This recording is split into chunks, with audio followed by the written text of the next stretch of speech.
Welcome back to Homes with Joan. We spent so much time last segment talking about our listings. We came back today to talk about buying. I have Keri back with me today, my awesome colleague. We just got done talking about our amazing weekend that we had. And Keri, thanks for coming back, and we're going to get at it with talking about our buyers. Sounds good. So tell them, just remind them a little bit about yourself and where you come from. That's right. I'm Keri Sorenson with the Keri Sorenson team at National Realty Centers. I live locally and help many buyers and sellers in the area. I've been licensed for coming up on 13 years and love what I do.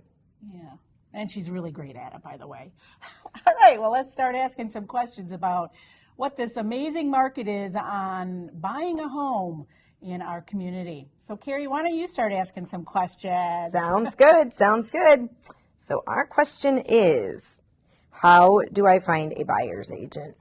Well, it's very similar to how you may find a listing agent. In my perspective, first of all, you're going to look for that person that you connect with, that has the integrity and the honesty that you need when you're in search of a home.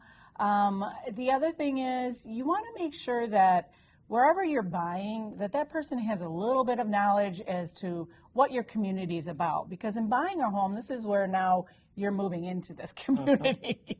So most definitely you're going to want to have someone, in my mind, that is very knowledgeable in the community as far as where the schools are located, where shopping, working, where, walking paths are, parks are. We have people that come into the community and they want to volunteer somewhere.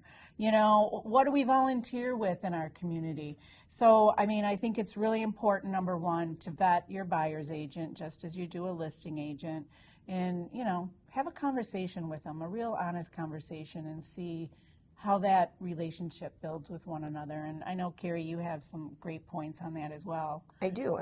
And I think I agree with everything you just said. I'd also say to find a professional who's familiar with, if you're buying in an area that has well and septic, that they know, what that means. Is there a county provided requirement for well and septic inspection? Is there high arsenic levels known to be in the area in the water? Are, radon levels known to be high? So that they can get you connected with the right professionals to do those inspections. And so that as a buyer, you understand all of those things as well.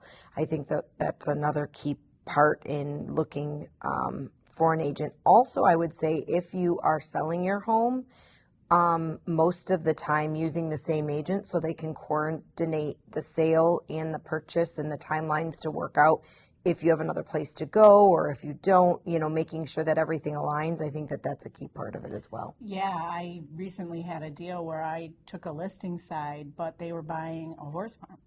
I honestly don't have any experience in purchasing horse farms, and I know that there's uniquenesses to them that the other agent knew more about. So I wholeheartedly like to work in that community of business and professionalism when you know what you're doing and you know you have the right person and you know they're going to ask all the right questions for you. Then I think it's really important that you find that person, and that's knowing the types of questions to ask that buyer's agent, getting to know them once again. It's just really, to me, about the knowledge that buyer's agent has in your community, the knowledge that they have that they can offer you in the purchases that you're looking for, and honestly, just to me, it's always about just picking up the phone. Yeah, knowing who to call. and know who to call, so. And two, we can refer if it's somebody that's looking outside of our area. We can also refer our buyers if they're selling here, but they're looking, I just had somebody move to Florida. So I connected them with a top professional down in Florida, stay in contact to make sure that everybody's working in their best interest. And if it's not working with me or with Joan, then we could refer to a top professional as well. Absolutely, because there's always going to be that one person that it's just at the bottom line to this question is find the right person for you. Yep. And your needs in the future. So let's see what else we have. So our next question, How do I find a lender? Oh, well, there we go. That's usually always one of the first questions. Sometimes the buyers will say, do I have to have 20% down? What's the interest rates today? What do I need to do to buy that house of my dreams? And I'm hearing all of these things that the questions really pertain more to the lender. For us, I don't need a pre-approval before you give me a call. Some people have them, some people don't. They already have their lender of choice. Other people don't have their lender of choice. I, just due to the laws of a real estate agent, I can refer people that I've worked with, but I always give at least 3 referrals. And I tell them a little bit about each lender, and then I leave it in their hands to reach out to that lender. And it's really like a handshake away from each other. Giving a great referral doesn't mean that I'm telling you to use this lender. That's very important to me. It's once again, you need to find that lender that fits your needs. Yeah, Keri. I completely agree. And another thing I think that's important for buyers to understand is that we don't get involved in what your credit score is. We don't get involved in what your income is or what the best loan product is for you, because you need the total. The lender really needs to know your debt. They need to know your assets. They need to know the whole picture. What we need to know is what loan type you're going for. We need to know, is it an FHA? Because when we're going to show you a home, we might be looking for different things than if it's a conventional buyer. Are you looking for VA? Are you looking for, in when we write up an offer, we need to know the percentage that you're putting down, and we want to do everything that's in your best interest, but we need to know all of those key pieces of information. But we have professionals in every avenue to refer to, but we need to know who's going to be the best fit for you, who's going to give you the best customer service, and then it's on to the buyer to figure out who they decide they want to use. Absolutely. There is just so many different loan programs out there. For me to even have a glimpse of the knowledge of what they are Yes. is outside of my bellywig. So I think it's like super important that you definitely find that lender that's right for you and go through all of those steps. FYI, we will never ask for your social security number, so please don't ever give an agent your social Yes. security number. Your lender will, and that's someone you definitely are going to want to make sure that you're in close contact with them. So that's it for this segment. Please join us as we move forward in the buying process in purchasing that new home for you. Get the freedom and the flexibility to choose your own hours. Seniors Helping Seniors Agency is hiring. If you're an experienced caregiver or just love helping others, we would love to speak with you. Enjoy a flexible schedule, competitive wages, immense job satisfaction, and the training and support you need. Call us today to learn more. Seniors Helping Seniors, like getting a little help from your friends.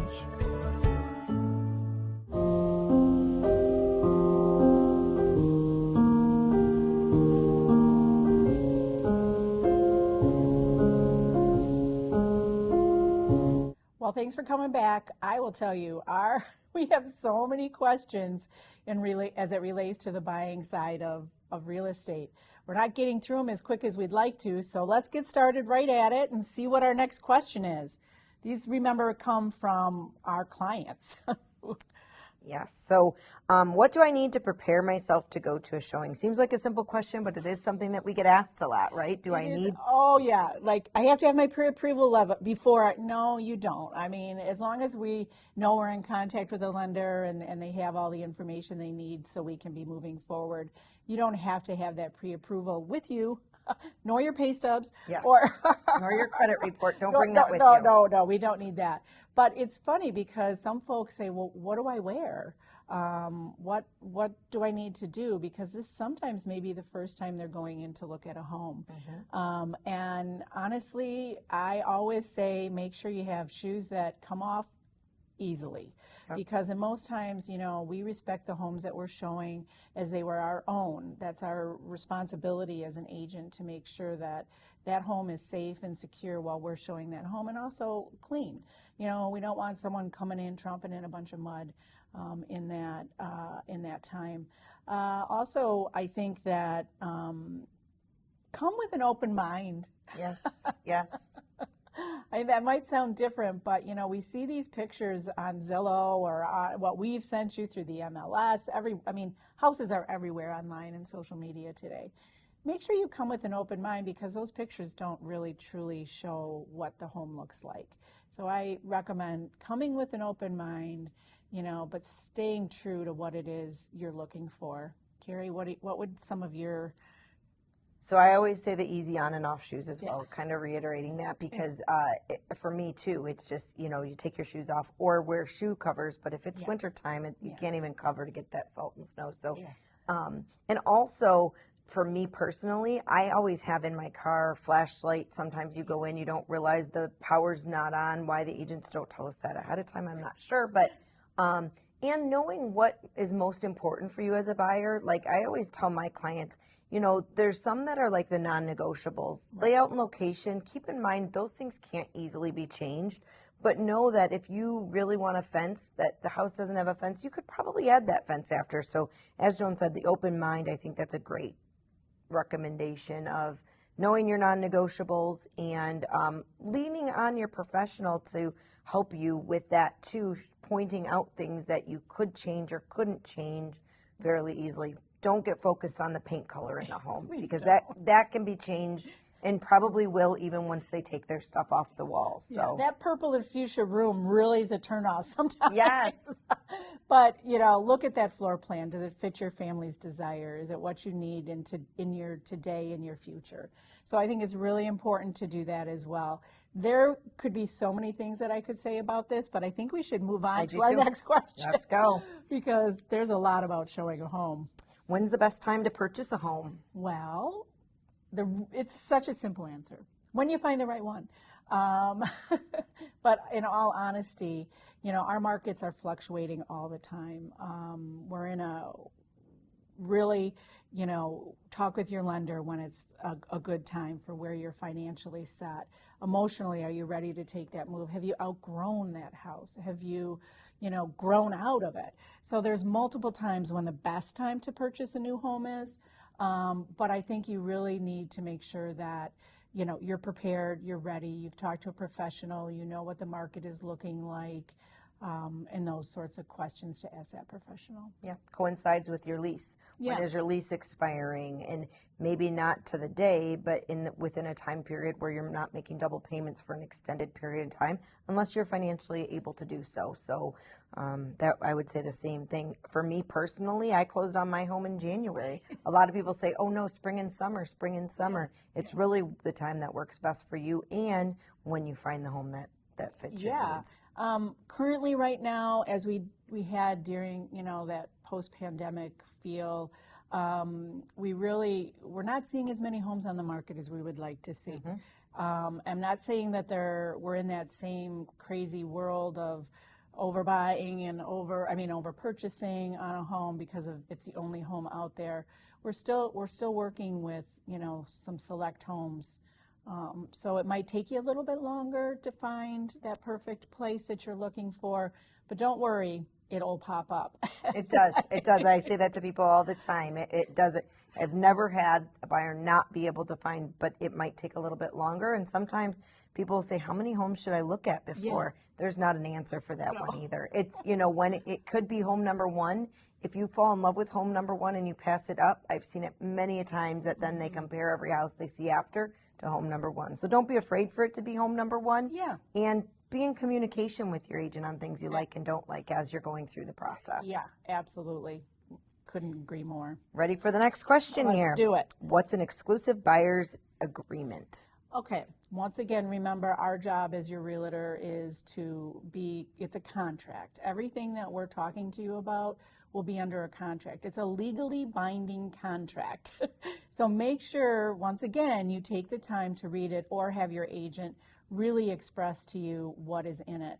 What it basically means is that when I write a purchase agreement, we have an agreement that I am going to be representing you on the purchase of that home. Everything goes through my brokerage. Remember, I'm a realtor. We work for National Realty Centers. Craig Lesko is our broker. So all real estate transactions go through your broker. However, we're representing that broker and brokerage in what we're doing. So this is a legally binding agreement that you have with me to express the commissions amounts that it will be paid, the cost of doing work with an agent and our brokerage, and just make sure that you're to me, it's a very important document for you to make sure you have in place. I think it also shows our commitment to you as a buyer. I think people think, oh, well, I'm not going to sign an agreement with an agent. And if that's a concern for you, talk to your agent about that. Right. Because for me personally, and I know Joan feels the same way, we don't want people working with us because they're tied to a contract. We want people working with us because they see the value in it. And if there's a concern with you, talk to your agent about it, because I don't want somebody signing that if they're not comfortable with it. But it's also our commitment to you. If I know what you're looking for, then I can be a better service for you. And for me, a lot of times it's off market that I'm looking for a home. It's not just what's on the MLS. Yes. And so if I have a good understanding and I know you're committed to working with me, then I'm going to be most committed to working with you as well. Absolutely. So once again, it's just one of those, another document that you will be signing. That means that's very important in your purchase of your home. So, all right, next question. What are the top questions to ask prior to writing an offer? Well, first of all, if I've done my job properly as a professional, I'm going to tell you if what you're going to be offering on that home is comparable. I'm going to do the same thing I do when I list. I run a market analysis on that purchase of that home. So you as the purchaser will want to make sure, even though you may be in love with this home and you're emotionally attached to it, is it a good investment? So I always want to make sure that people understand what they're purchasing. And how that offer, if I'm in love with this house and I can't live without it, there's certain stipulations that we can put in to our offer, but that once again is all discussed prior to us writing that offer. I'm kind of grappling at it because there's so many questions to ask before you put in an offer. Yeah. What do you think? And so I think the biggest thing is you understanding as a buyer what is included and not included. Mm-hmm. And so you understand as you're preparing for your offer, are washer and dryer included? Are they not? Are you still wanting to include that and ask for them even though the seller's not intending for them to be included? Is that play structure out back something they're taking or not taking? Are you comfortable with, as an agent, I don't get into like the sex offenders list or any of the crime rates in the area. That, as a buyer, you need to do the research on those things. We'll give you statistics. We'll talk about the school district you're in. Mm-hmm. We'll give you comps. But questions for you as a buyer, and it depends what's important to you. Is it most important that all those appliances are included? Is it most important? One thing I think that comes up for us a lot is personal items in a home. Oh, yeah. And, that couch looks so great in that room, and I really want the couch. But as agents, we don't want to be fighting over a couch. And as a buyer, we don't want you to be fighting over a couch so we want you to understand if a chandelier is excluded, what's going to be put in its place, or shelving, what's going to go or not go in that home. So, lots of things to consider in writing an offer, but I think the biggest thing is that the buyer understands exactly what is included and not included. Right, in that offer. And I'm just going to bring it up really quickly. You're going to be signing the seller's disclosures form, so please make sure that you are reading those and understanding, and if you have any questions regarding them, that we make sure we ask them along with that offer. Very Absolutely. Important piece. All right, well, once again, we scooted through those questions very quickly. We'll be right back to finish up our final segment on the buying process. Welcome to Oxford Community Television. We are proud that our 4 communities continue to choose local programming, local news, sports, community issues, familiar faces, celebrations, and commitment to each other. Welcome to Oxford Community Television. Just think, what if we didn't have local TV and radio? Where would I go for local sports, local politics, a mayor, city council, stuff that affects me every day? How about health? Who's covering things that endanger my family? I need to know now. as it happens from sources I trust, people in my community. No agenda, no bias like you find on cable and social media. Just facts. For news I can trust, I stay local. Support your local station. Text TV to 52886 today.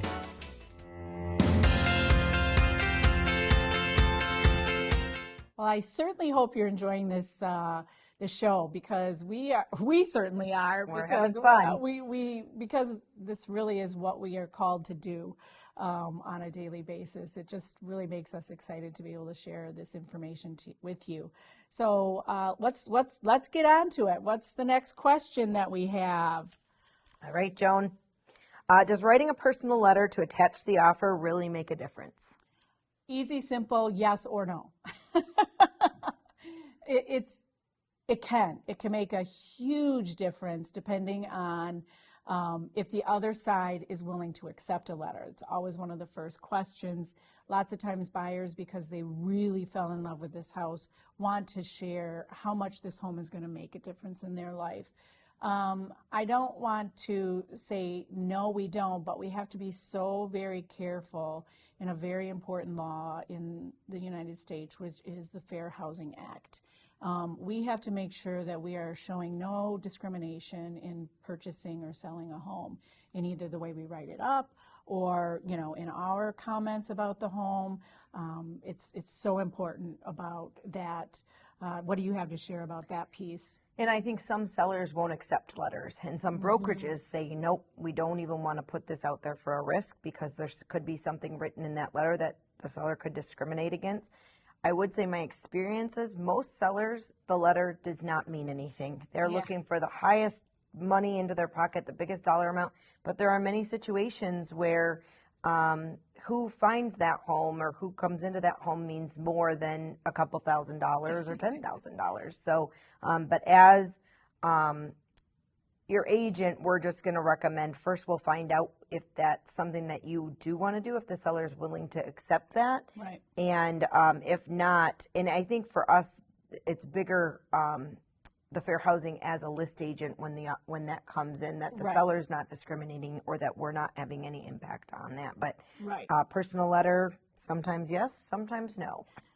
Well, and I'll tell you, it's also made a buyer get a house. Yes. So I have to say, when all the, when everything aligns and the sellers and the buyers are on the same track, for someone who's lived in a home for multiple years and they remember all the memories and then they see new memories coming in, it can help. But also, once again, being very careful that you're not breaking the law.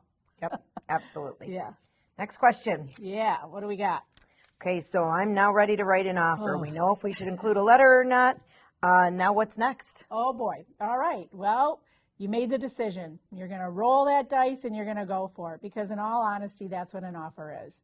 We're rolling a dice on if this seller wants to sell this home to you with the offer that you're presenting. So number one, what we're going to need to do is ask, or what is demanded of us in an offer, in a purchase agreement, is we are going to need to know what your earnest money deposit is. That in acronyms is called an EMD. That's money that I call is putting skin in the game. It's different for every offer, how much the person has to put in it. This is money that comes directly from your accounts, your banking checking account, to give to the broker with the offer saying, this is how much money I'm ready to put in on the offer. Do you have anything else on the EMD? So I would say standard, industry standard, which has changed a lot in the last couple years, but it's usually no less than 1% of the sales price. Yeah. If you're offering $235,000, we don't want a odd number for the earnest money because it's just calculations for the lender and the title company and everybody to do along the way. So usually a nice easy number for me, if that was the case, I would say, probably just do a $3,000 or more. You want to show that you're a really strong buyer. That money is held in escrow and applied towards what you're putting down as your down payment. But there's a lot of contingencies in your offer, upon inspection, appraisal, your financing going through. For anything to happen to that deposit, if it does not follow that contract to close, the buyer and the seller have to sign off for anything to happen. So if that money needs to come back to you because you're backing out for the home inspection, that seller can't accept another offer unless they've signed a release. All of that has to be signed by both buyer and seller, and then that money could be refunded to you. So that's all things to take into consideration when you're thinking of how much you should put down for your deposit. And have a conversation with your realtor about it. Yeah, you know, are you absolutely. comfortable only with a certain amount? Or if you're a VA buyer and you're doing a 0% down and asking for some concessions, you might put a little smaller deposit out there. But for generally, I would say 1% of the sales price is the industry standard. Yeah, that is, sometimes people say, I want to put all, like, let's hold off. Let's just wait and see how far, because like Keri said, there's a lot of contingencies in your offer. The next thing we're going to want to know is the type of loan that you're taking out. That's something we have to put in our offer, is what type of loan are we going with. You can't say cash and then all of a sudden in a week or two say, oh, now I want to do something else. Once again, remember, these are agreements that you've accepted in the purchase of this home. The other thing is an inspection period. I'd say the normal standard in today's market is between 5 and 7 days. Yeah. We like to get that inspection period shorter for both sides, because first of all, we want to know if we're walking into a rat's nest, because we haven't seen what's behind those walls or in the attic or down in the basement. So we're going to want to know that quickly. Same with it kind of brings up your offer a little bit as more, better for them, because they don't have to keep their house off the market during that period of time for inspection. Usually that's when it goes pending, and sometimes you'll see on certain listings pending back to active. That might be because of, maybe, not in all cases. Some people just get cold feet. You're gonna be walking away from that home. And then I also have a deadline that we put. How soon do we want to hear back from that seller, as far as, before you tell me if you're going to take the agreement or not? 24 to 48 hours is basically the standard. If you want to move on it, that's good, but sitting around waiting for other offers to come in doesn't really suit us well, for my buyers anyways. And then you have to put a closing date in, and that's usually 30 to 35 days in today's market. Lenders are doing it a lot quicker than that. You've noticed that I've too? written a couple 21-day recently. Yeah. And it's a big part of that too is we have a relationship with the lender, and we all need to communicate to know, like, is it a scenario where they need to wait for your, some documents to come in that are going to take a little bit longer? Where are you in the process? Has it been underwritten in advance, so they know once they have the contract and the title work and we're through the inspection that they can get a close very, very quickly. So there's a lot of things that we need to communicate, and working with the lender I think really helps. But I think, yes, the industry standard 30, 35 days. Yeah. In some scenarios, the buyer might want a little bit more time so that it aligns their first payment with when their lease is up. Right. So we just communicate so that we get the offer properly written with all those terms, and know that it's contingent upon the title work coming back clear, all of those things, the home appraising. Yeah. Keri, I think we're going to have to come back for a part 2, because we really have only touched the tip of the iceberg with really what these documents do and all the other levels that you're going to be a part of. It's really hard to get that all in a 30-minute segment. So Keri, hopefully you'll come back and join me for a part 2, and we can delve deeper into what an appraisal means, what the responsibility of the appraiser is, and ours in that mechanism as we walk through this process. Occupancy after close. Yeah. There's a lot to talk about. We haven't even touched base yet with really some of the more important things that you'll be thinking about as you're purchasing this home. So please come back again. Part 2, we're going to really delve into some of the things that we just hit just very briefly in today's program. So hope to see you soon. Take care.